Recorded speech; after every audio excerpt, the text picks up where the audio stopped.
राज्य सरकार, किस संदर्भ में है ये? है राज्य सरकार। और राज्य सरकार से संबंधित इस भाग में अनुच्छेद आते हैं कहां से कहां तक? 153 से लेकर के 237 तक। कहां से कहां तक? 153 से लेकर अनुच्छेद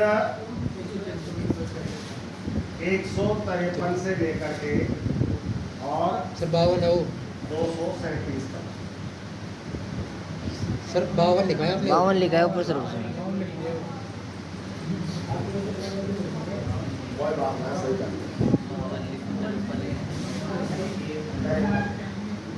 153 से लेकर के 237 तक।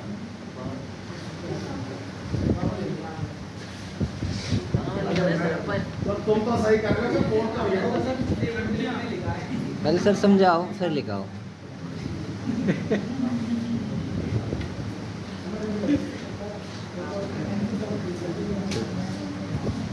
समझ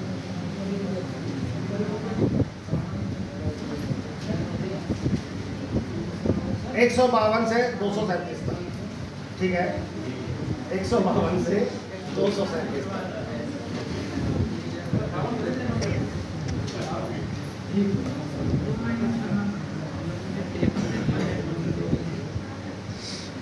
देखिए, सरकार चाहे कोई सी भी होए, प्रत्येक सरकार के 3 अंग होते हैं हमारे देश में, चाहे वह केंद्र सरकार है चाहे वो राज्य सरकार है। राज्य सरकार है। अंग कौन कौन से होते हैं सरकार के? एक होती है व्यवस्थापिका।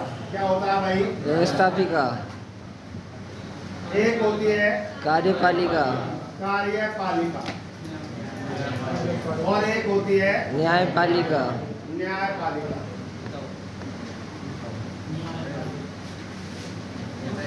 व्यवस्थापिका को काम कहेंगे भाई है कानून निर्माण। क्या काम है भाई? कानून निर्माण। कानून बनाना हो, कोई नया नियम बनाना हो, नया कानून बनाना हो तो कौन बनाएगी भाई? व्यवस्थापिका बनाएगी। और कार्यपालिका क्या करती है? कानूनों को लागू करती है, क्रियान्वयन करती है कानूनों का। क्या करती है? लागू। और न्यायपालिका क्या करती है भाई? कानून निर्माण, कानून क्रियान्वयन, कानून की रक्षा करती है। कौन? न्यायपालिका। अगर कोई कानून का उल्लंघन करता है तो उसे रोकती है, उसे दंड देती है। कौन? न्यायपालिका। ठीक है, हम बात कर रहे हैं राज्य सरकार की। तो राज्य सरकार की जो कार्यपालिका है उसमें जो व्यवस्थापिका है उसके अंग हो सकते हैं 3 अंग। अंग कितने हो सकते हैं? 3। मैं हो सकते हैं क्यों कह रहा हूं बताऊंगा। एक तो होता है इसका अंग, पहला तो राज्यपाल। क्या होता है भाई? राज्यपाल। दूसरा अंग होता है इसका विधान परिषद। और तीसरा अंग होता है इसका विधान सभा। ठीक है, मैंने क्यों कहा हो सकते हैं? क्योंकि ये जो विधान परिषद है ये सभी राज्यों में नहीं है। ये सभी राज्यों में नहीं है। भारत के केवल 7 प्रांत है, 6 राज्य और 1 केंद्र शासित प्रदेश। केवल 7 इकाइयां ऐसी हैं जहां पर विधान परिषद है। और विधान परिषद कहां कहां है हालांकि आएगा, अभी मैं पढ़ाऊंगा विस्तार से। फिलहाल याद करने के लिए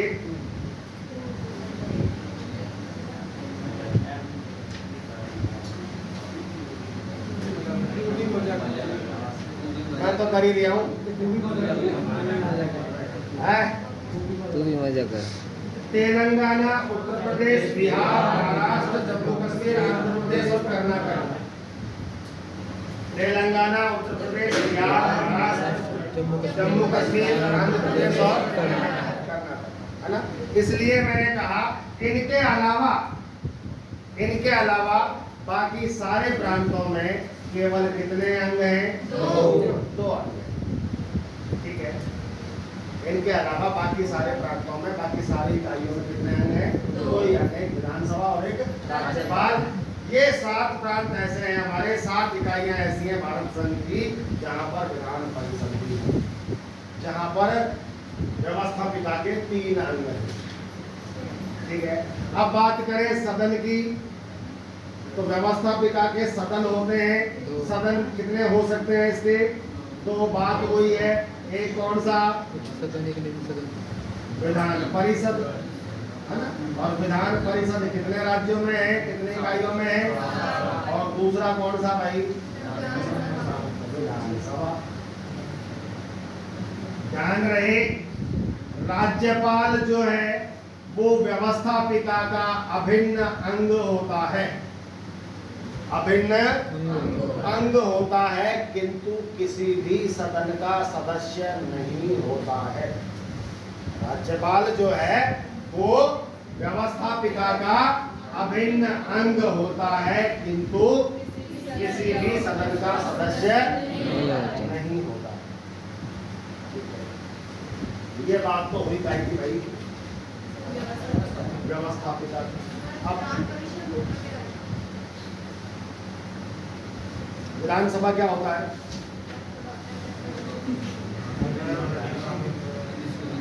देखिए, जैसे केंद्र में लोकसभा और राज्यसभा 2 सदन होते हैं, आप जानते होंगे। एक लोकसभा होती है, एक राज्यसभा होती है। लोकसभा जो है वो अस्थायी सदन होता है, इसके सदस्यों का चुनाव होता है, 5 वर्ष बाद जनता वोट डालती है, लेकिन ये अस्थायी होता है क्योंकि इसे समय से पूर्व कभी भी भंग किया जा सकता है। इसी के पैरेलल एक दूसरा सदन होता है जिसे बोलते हैं हम राज्यसभा। क्या बोलते हैं?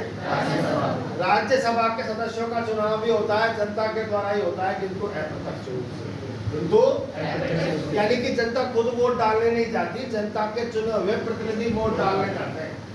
जब जनता खुद वोट डाले तो प्रत्यक्ष चुनाव, और जब जनता के चुने हुए प्रतिनिधि वोट डालने जाए तो अप्रत्यक्ष चुनाव। जैसे हमारे यहाँ राज्यसभा का चुनाव होएगा तो आप वोट गिरवा ना जाएगा, आप कह देगा छोरा तू ही घेरा हमारी नहीं तो है, छोरा संजय तू घेरिया, बालक तू घेरिया। बालक को जानो ने, अजीब स्थिति है हमारी, बाबा भी बालक भी। तो जब हम खुद वोट डालने ना जाए, हमारे चुने हुए प्रतिनिधि वोट डालने जाए, तो वो क्या है अप्रत्यक्ष चुनाव। और राज्यसभा के सदस्यों का चुनाव भी होता है अप्रत्यक्ष तरीके से, है ना, और उनके सदस्यों का कार्यकाल होता है 6 वर्ष का। कितना होता है? 6 वर्ष का। और लेकिन सारे के सारे सदस्यों का चुनाव एक साथ नहीं होता। जब राज्यसभा का पहली बार चुनाव हुआ था 1952 में, कब हुआ था? 1952 में। तो राज्यसभा में मान लीजिए सदस्य थे कितने? 100 मान लो उस समय, हालांकि 250 थे। कितने थे भाई? 100। तो 100 में से 1/3 का चुनाव हुआ, है ना? कितने का चुनाव हुआ भाई? 1/3। फिर बाकी के 1/3 का चुनाव हुआ 1954 में। कब हुआ? 1954 में 1/3 और बढ़ गए। और फिर बाकी जो शेष बचे कितने? 1/3 बचे होंगे, उनका चुनाव कब हुआ? 1956 में। राज्यसभा पूरी हो गई। फिर अगले चुनाव होंगे कब? 2 साल बाद हुई 58 में। जब 58 में चुनाव होंगे तो इनको 6 साल हो गए, इनको 6 साल हो गए, तो ये तो हो जाएंगे रिटायर, और इनकी जगह फिर 1/3 आ जाएंगे। पूरा हो गया, राज्यसभा पूरी है।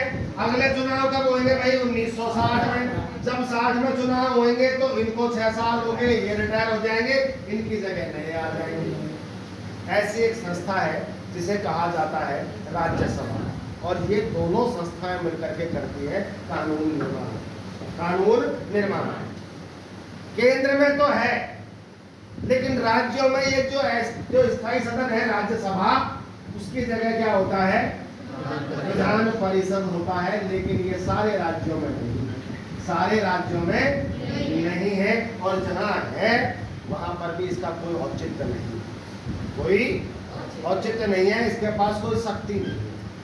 केंद्र में जो राज्यसभा है वो तो काफी पावरफुल है, उसके पास तो खूब सारी शक्तियां हैं। कोई भी कानून बनेगा अगर लोकसभा ने पारित कर दिया, राज्यसभा ने पारित नहीं किया तो अटक जाएगा, केवल धन विधेयक के अलावा, केवल धन विधेयक के अलावा। धन विधेयक में लोकसभा अपने आप में सक्षम है, धन विधेयक के अलावा बाकी सारे विधेयक राज्यसभा से भी पारित होने चाहिए, अन्यथा अटक जाएंगे, अन्यथा पारित नहीं होंगे। लेकिन यहाँ राज्यों में जो विधान परिषद है ये इतना पावरफुल नहीं है। एक बार पारित नहीं किया, 3 महीने बाद दोबारा पेश कर दिया, इस बार भी विधान परिषद ने पारित नहीं किया तो 14 दिन बाद स्वतः ही पारित मान दिया जाता है, 14 दिन बाद अपने आप ही पारित मान दिया जाता है। मतलब विधान, इसके विधान परिषद के पास कोई खास पावर नहीं है। अभी आएंगे तो बताऊंगा आपको सारी चीजें, ठीक है। तो ऐसा होता है क्या, जैसे विधानसभा होती है वैसे ही इसके सदस्यों का चुनाव भी जनता द्वारा अप्रत्यक्ष रूप से होता है, इसका विधान परिषद का। हम बात करना चाह रहे थे कार्यपालिका की। कार्यपालिका जो होती है वो केंद्र में भी दोहरी होती है और राज्य में भी कैसी होती है, दोहरी होती है।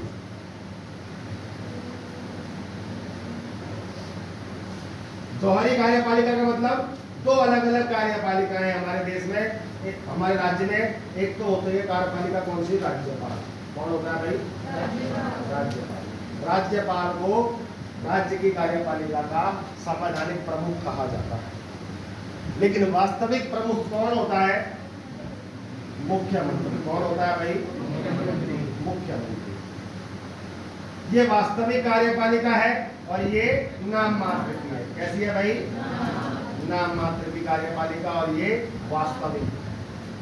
कैसी है भाई, वास्तविक कार्यपालिका। मतलब काम तो वास्तव में कौन करे और नाम कौन को लगे, राज्यपाल को लगे। साइन किसके होते हैं, राज्यपाल के। राज्यपाल जो है मुख्यमंत्री की सलाह को मानता है और उसके अनुसार काम करता है। करने वाला वास्तव में ये है, नाम चलता है इसका, फौज लड़े राजा को नाम हो, ठीक है। तो ये केवल नाम मात्र की कार्यपालिका है, ये वास्तविक कार्यपालिका है। और हम बात करें न्यायपालिका की, तो राज्य में जो सबसे बड़ा न्यायपालिका होती है वो कौन होता है, उच्च न्यायालय। कौन सा होता है भाई, उच्च न्यायालय, ठीक है। हमें इस भाग 6 में इनके बारे में पढ़ना है, इन सब के बारे में पढ़ना है। तो 2-4 पढ़ाओ तो राज्य सरकार